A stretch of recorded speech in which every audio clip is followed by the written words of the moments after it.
Outside the shores of Africa, we tell you that Israeli Prime Minister Benjamin Netanyahu is meeting President Donald Trump in Florida on Monday as the White House pushes to accelerate the next phase of the fragile Gaza Truce. The talks come amid growing concern in Washington that progress on the ceasefire is stalling, and as Netanyahu looks to refocus attention on Iran. Senior international correspondent Afua Hagan has the details from London.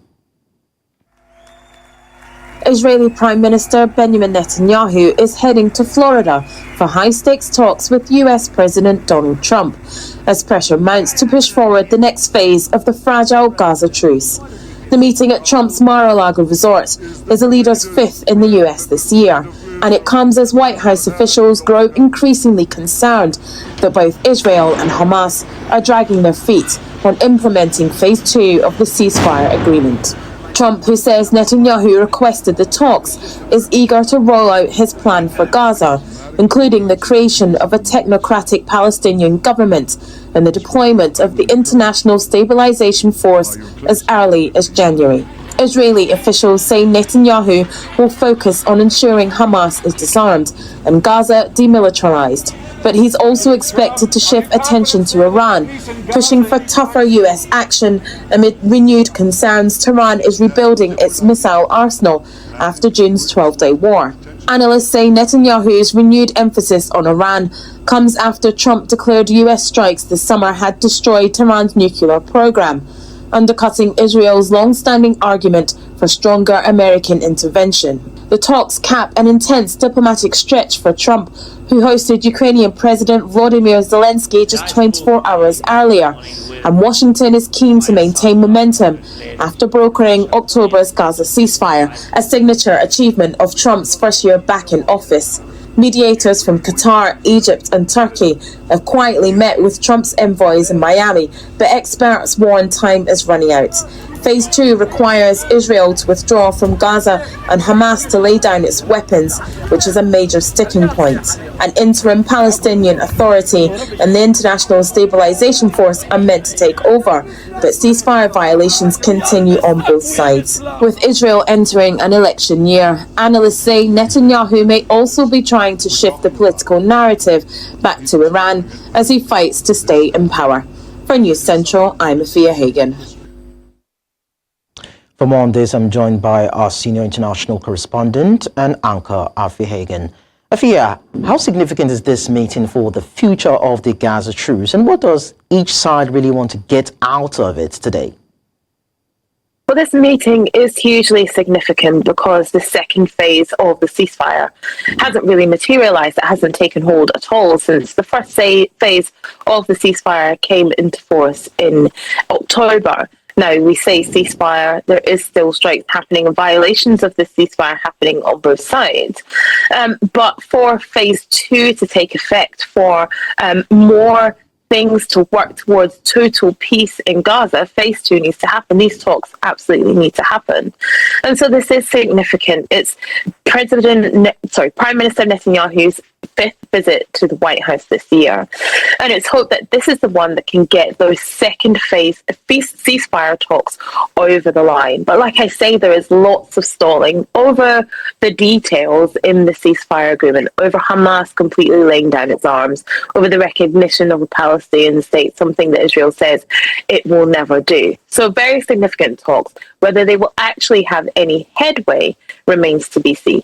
We heard your report that Iran is becoming a bigger part of Netanyahu's message. Why is he shifting focus now, and how is Washington reacting to it? Yeah, absolutely. Iran is being brought back into the conversation. And this is something that Washington is kind of side-eyeing a little bit because they still claim that they hugely damaged Iran's nuclear capabilities during that 12-day war. Trump would like to reiterate that, Iran's nuclear weapons were all but destroyed. Iran would beg to differ. And also, this is because Netanyahu is facing increasing criticism back home, especially in this election. You're getting to get an election year in 2026, that he isn't doing enough to end this war. And there is a final Israeli hostage that hasn't been brought back either. And so back home, he's facing criticism that this war carries on. So if now he can say, but look, we must carry on this war because Iran has nuclear weapons, it shifts the focus. But of course, that dents the American narrative that they destroyed all the nuclear weapons. So they're slightly at odds when it comes to the issue of Iran in this conversation about Israel, Hamas, Gaza. Well, though details are still a little bit sketchy, there are concerns that both Israel and Hamas are stalling on phase 2 of the ceasefire. So what's actually holding things up on ground? Well, yeah, there's sticking points, aren't there? And one of the main sticking points is asking Hamas to lay down its weapons and for Israel to withdraw its forces. Both sides, neither one wants to be the one to make the first move. So Hamas doesn't want to put down their weapons first, and Israel doesn't want to withdraw from Gaza first. Hamas fears that if they lay down their arms, then they will be vulnerable if Israeli forces are still in Gaza. And of course, Israel doesn't want to pull back until it ensures that Hamas won't rearm and won't regroup. And so that's a real sticking point. Who's going to play chicken first, basically? And also there's a huge dispute over who's going to govern Gaza during that transition. Now, the US wants this technocratic authority, but this hasn't been fully agreed by all the regional players. So that is a real sticking point as well. The architecture of phase 2, as it will, has been designed. It is there. The framework is there, but nobody wants to step into it at that point. And finally, Afua, now with reports of US showing frustration towards Netanyahu, do you think that this meeting could reset the relationship or maybe deepen the tensions? It could be a make or break. You know, there's growing frustration, especially within the White House, that Netanyahu is not moving quickly enough to end this war. That's what Trump really wanted, to be the one that ended the Gaza war completely, not just the ceasefire in phases 1, 2, or 3, but to end it absolutely. So there's growing frustrations that is not happening, and Netanyahu is just deliberately trying to protect his political position. So unless Netanyahu really comes to the table ready to put down things that will end the war, then yes, it could deepen those frustrations between the two countries.